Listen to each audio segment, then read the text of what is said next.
ওলি সাহেব কিবলা রহমতুল্লাহি আলাইহির কথা তো আপনারা সকলে জানেন।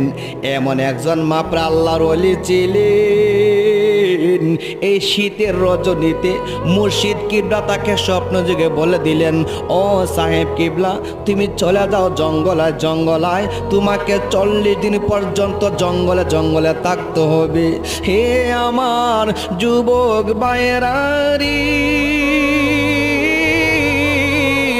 একদিন নয় 2 দিন নয় 40 দিনে চিল্লা দেওয়ার জন্য জঙ্গলে পাঠাইয়া দিলেন। আমার বাবা রে, আমার আল্লাহ কোরআনের মধ্যে বলতেছেন, বিসমিল্লাহ